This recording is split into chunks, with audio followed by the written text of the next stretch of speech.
All right, so President Obama wants China to let its currency appreciate, and Chinese President Hu Jintao wants the U.S. to really reject trade sanctions against his country. What are the chances that these two giant economic superpowers will make progress on either or both of these issues? Well, joining us right now is Stuart Eizenstat, a former undersecretary at the U.S. State Department and deputy secretary at the Treasury Department. He's now a partner at Covington and Burling and joins us now from Washington. Stu, great to have you back with us. So what are the chances that these two nations really can bridge the divides on so many different issues? Well, let's start with the proposition that the president's visit with President Hu indicates that this is going to be the single most important bilateral relationship in the 21st century. The superpower, the United States, and the emerging superpower, China. And I think that the fact that the president directly raised in front of the world cameras and in front of President Hu the need for China to appreciate its currency and to remove this fixed peg that keeps their currency artificially low and therefore their exports artificially low is tremendously important. And I think it's going to be successful for the following reasons. First, the president raised it directly and President Hu did not contradict it. Second, at the APEC conference, the Asia-Pacific Economic Cooperation Conference, just a couple of days ago, there was a statement in there about the need for all countries to move to a market-based currency, and China is one of those members and didn't object. Third, it's not just President Obama.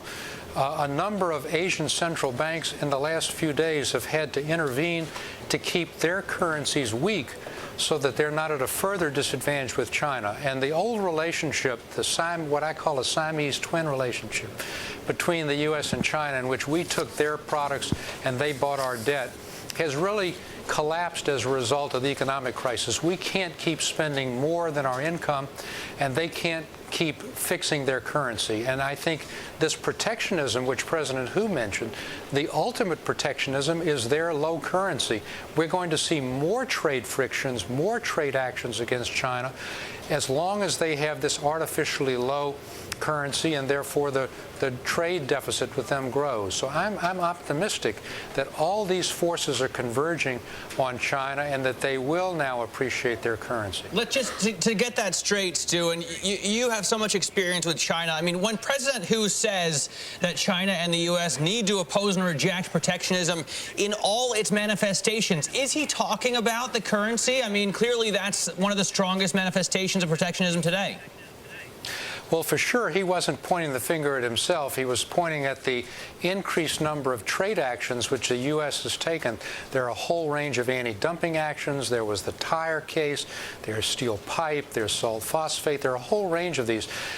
What President Obama can basically offer to President Hu is that if you want to eliminate these kinds of protectionist measures you're talking about, then you've got to allow your currency to appreciate perhaps as much as 20 or 25% over this year, and then ultimately go to a market-based system, because that's the ultimate protectionism. So I certainly don't think that President Hu was pointing the finger at himself as he was pointing at the U.S., but the very words he used can be turned against him, because the ultimate protectionism is in a situation where the world's second leading power is in effect protecting its own exports by artificially keeping them low. That's not sustainable. Asian countries are recognizing that. The United States is recognizing. And Strauss-Kahn, the head of the IMF in Beijing, supported what President Obama was saying. Stu, let me ask you, though, maybe this is very simplistic, but I mean, how much of an economic threat truly is China? Well, they are ultimately a partner of ours, because without Chinese-American partnership, we can't get out of this global economic turndown. And they are showing, I think, in some respects, a very positive attitude. For example, well before the Europeans did, and in fact in greater amounts than the Europeans did, they stimulated their economy, and that has helped put a floor under the decline in the global economy. in the statement today, they've indicated that they will spur their domestic demand, and that's exactly what we need to correct the imbalance between the relationships. So they're being more constructive, but this is the final step that they need to take.